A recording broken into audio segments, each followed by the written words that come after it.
Hello your books, स्वागत है आप सभी का योर बुक्स चैनल में, जहां पर आप देख सकते हैं कंप्लीट बुक समरीज।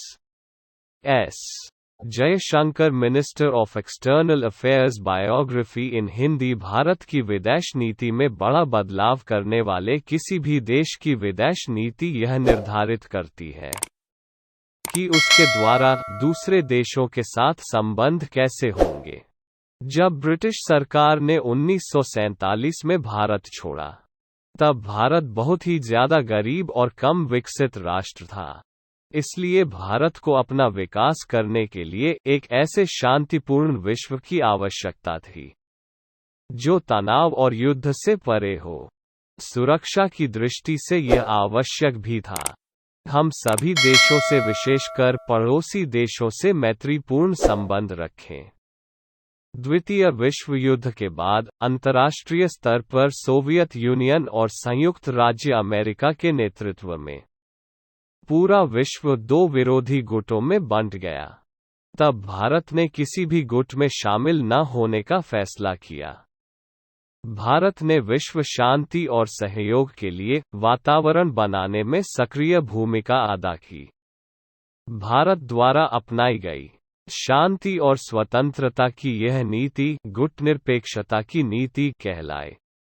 भारत की गुटनिरपेक्षता की नीति का सीधा मतलब यह है, भारत अंतर्राष्ट्रीय मामलों पर स्वतंत्र और निष्पक्ष रूप से विचार और काम करेगा।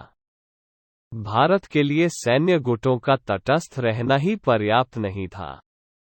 इन गुटों के लिए एक विकल्प खोजना भी आवश्यक था। भारत चीन समझौते के अंतर्गत 5 सिद्धांत बनाए गए। इन 5 सिद्धांतों को पंचशील के नाम से जाना जाता है। हमारी विदेश नीति इन्हीं सिद्धांतों पर आधारित है। भारत दूसरे देशों की एकता, अखंडता और सार्वभौमिकता का सम्मान करता है। वही अपने देश की सुरक्षा और अखंडता को भी विशेष महत्व देता है। यह भारत की हमेशा कोशिश रही है वो अंतर्राष्ट्रीय विवादों का समाधान शांतिपूर्ण तरीकों और उपायों से करे, न कि शक्ति का प्रयोग करके। हमारा संविधान भी सरकार को शांति के लिए काम करने व अंतर्राष्ट्रीय विवादों को शांतिपूर्ण तरीके से सुलझाने पर बल देता है। भारत ने हमेशा उन राष्ट्रों का समर्थन किया है जो विदेशी शासन का विरोध और अपनी स्वतंत्रता के लिए संघर्ष करते हैं। भारत की विदेश नीति को और अधिक ऊंचाइयों पर ले जाने वाले एक ऐसे व्यक्ति हैं जिनकी नीतियों की चर्चा पूरे विश्व में होती रहती है। पूरा विश्व आज भारत की विदेश नीति का लोहा मानने पर मजबूर है। भारत की विदेश नीति को इन ऊंचाइयों पर ले जाने का श्रेय जिस शख्स को है, उनका नाम एस जयशंकर है। Early life of S Jaishankar. Jaishankar का पूरा नाम सुब्रह्मण्यम जयशंकर है। इनका उपनाम एस जयशंकर है। इनका जन्म 9 जनवरी 1955 को नई दिल्ली में हुआ था। यह मूल रूप से तमिल परिवार से संबंधित है। इनके पिता स्वशून्य के सुब्रमण्यम एक आईएएस ऑफिसर थे। इनके पिताजी एक सिविल सर्वेंट थे। इसी कारण इनका जन्म नई दिल्ली में हुआ। के सुब्रमण्यम जी को father of Indian strategic thoughts भी माना जाता था। इनकी माता सुलोचना जयशंकर संगीत में पीएचडी थी। एस जयशंकर के भाई संजय सुब्रमण्यम एक प्रसिद्ध इतिहासकार थे, जबकि उनके दूसरे भाई एस विजय कुमार भारत के ग्रामीण विकास सचिव रहे हैं। Education of S Jaishankar. S Jaishankar की शुरुआती शिक्षा दिल्ली के एयरफोर्स सेंट्रल स्कूल से हुई थी। इसके बाद इन्होंने दिल्ली यूनिवर्सिटी के सेंट स्टीफन कॉलेज से B.A की डिग्री हासिल की। B.A की डिग्री लेने के बाद एस जयशंकर ने जवाहरलाल नेहरू यूनिवर्सिटी यानी JNU से पॉलिटिक्स में M.A की डिग्री हासिल की। इन्होंने अपना परास्नातक राजनीतिक विज्ञान व अंतर्राष्ट्रीय संबंधों में पूरा किया। जेएनयू से ही जयशंकर जी ने इंटरनेशनल रिलेशन में एमफिल और पीएचडी भी किया। कहा जाता है कि B01 की शिक्षा के बाद एस जयशंकर आईआईटी में एडमिशन लेने गए थे, लेकिन जब उन्होंने जेएनयू में भीड़ देखी तो वहां पहुंच गए। फिर जेएनयू में एडमिशन ले लिया। एस जयशंकर को हिंदी के अलावा तमिल, इंग्लिश, रशियन, मैंडरिन व जापानीज समेत कई भाषाओं का अच्छा ज्ञान है। S Jaishankar marriage, wife and family. S Jaishankar की पढ़ाई जेएनयू से शुरू हुई थी। यहीं से उनकी प्रेम कहानी की भी शुरुआत हुई, जहां वह शोभा जी से मिले थे, जो उनकी पहली पत्नी थी। लेकिन शादी के कुछ समय बाद शोभा की कैंसर से मृत्यु हो गई। शोभा की मृत्यु के बाद एस जयशंकर ने जापानी मूल की महिला से शादी की। उनकी दूसरी पत्नी का नाम क्योको जयशंकर है। जयशंकर के 3 बच्चे हैं। इनकी बेटी मेघा जयशंकर लॉस एंजलिस में फिल्म इंडस्ट्री में है। इनके बड़े बेटे ध्रुव जयशंकर हैं, जो अमेरिका में एक थिंक टैंक के साथ काम करते हैं।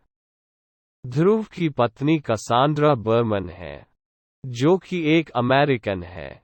उनका छोटा बेटा अर्जुन जयशंकर है, जो अभी पढ़ाई कर रहे हैं।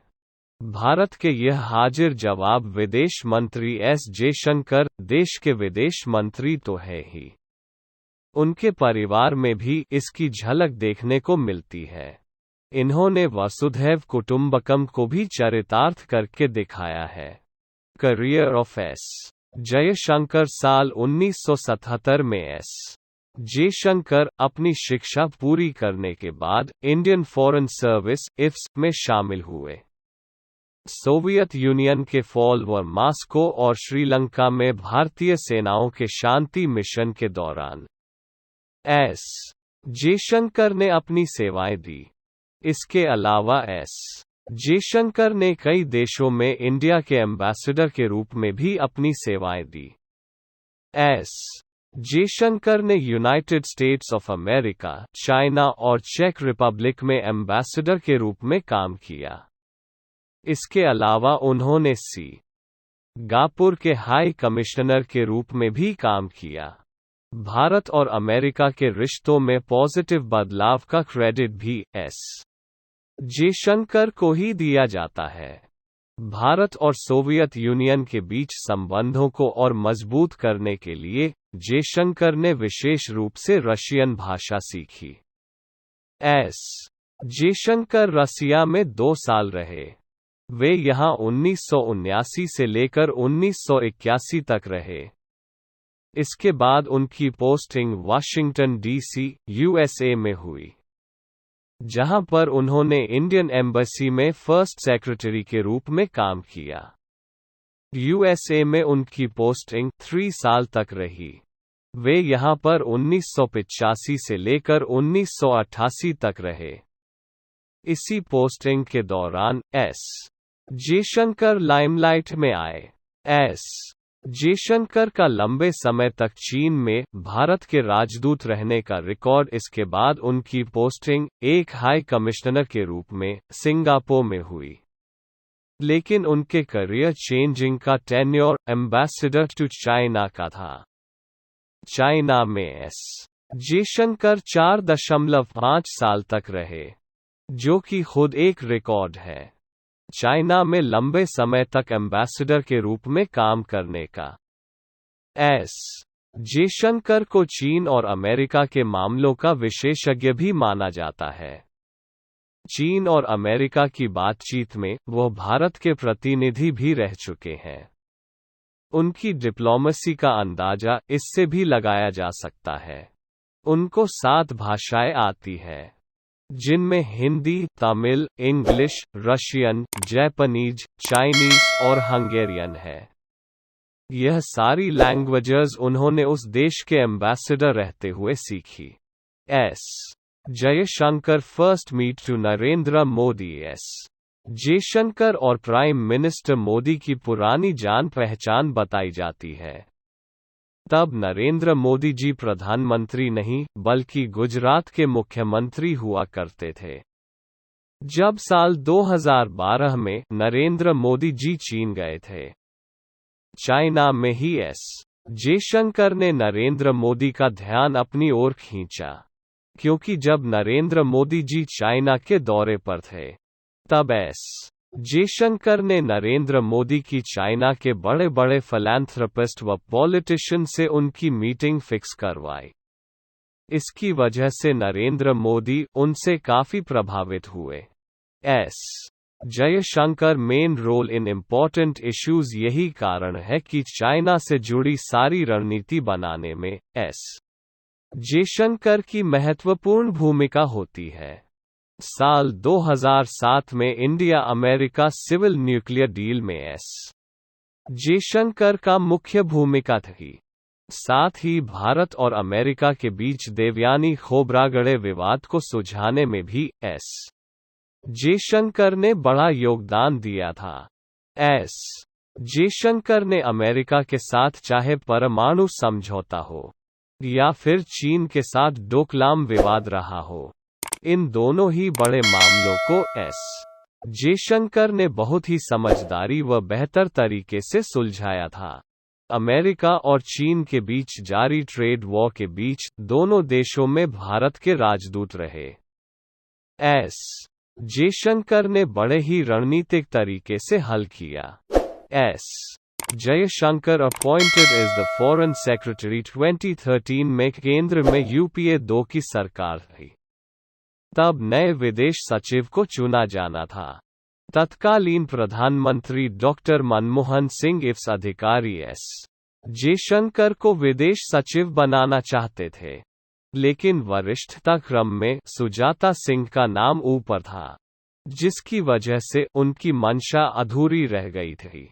हालांकि उस समय ऐसी खबरें भी आई थी कि तत्कालीन यूपीए अध्यक्ष के दखल से भी जयशंकर को नजरअंदाज किया गया।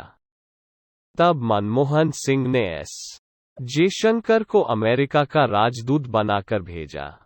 यह दायित्व संभालने के बाद एस जयशंकर वापस देश लौटे।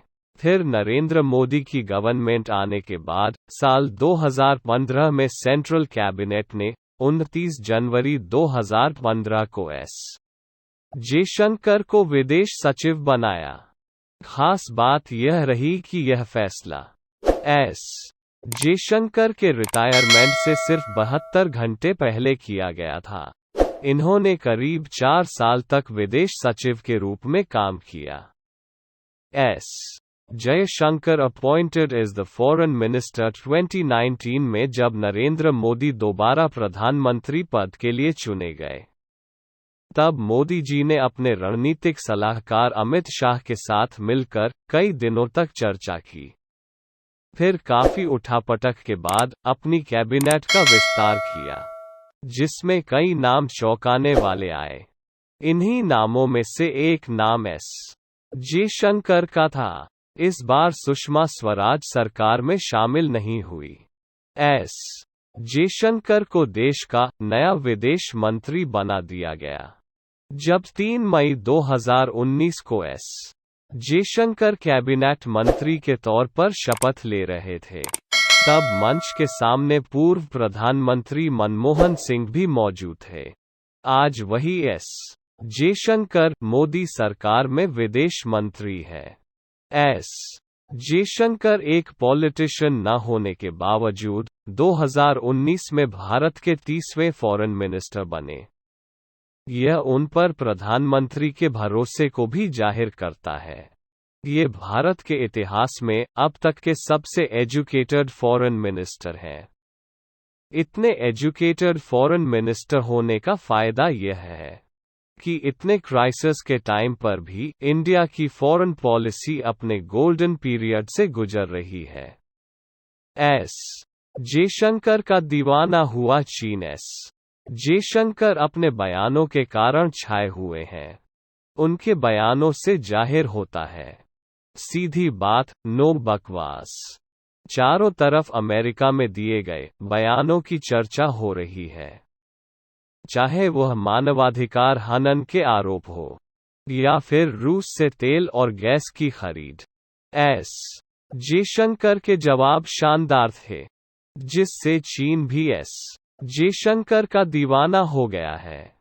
चीन का सरकारी अखबार ग्लोबल टाइम्स रूस और यूक्रेन के युद्ध में भारत की भूमिका की तारीफ कर रहा है। वह लगातार भारत का पक्ष ले रहा है। एस जयशंकर ने अमेरिका को मानवाधिकार के मामले में दो टूक जवाब दिया था। उनके सख्त जवाब को लेकर ग्लोबल टाइम्स ने ट्वीट किया। उसने लिखा कि आज़ाद भारत को मानवाधिकारों पर भाषण देने का अमेरिका को कोई अधिकार नहीं है। अमेरिका भारत को अपना ग्राहक देश समझने का सपना देखना बंद कर दे। अमेरिका अपनी महान नैतिकता को अपने पास ही रखे। उभरती हुई शक्तियों से ढंग से पेश आना सीखें। S Jaishankar achievements. S Jaishankar ने अपने कार्यकाल के दौरान बहुत सारी उपलब्धियां हासिल की। जानते हैं इनकी प्रमुख उपलब्धियों के बारे में। 1. साल 1979 में मॉस्को में भारतीय मिशन का फर्स्ट सेक्रेटरी चुना गया। 2.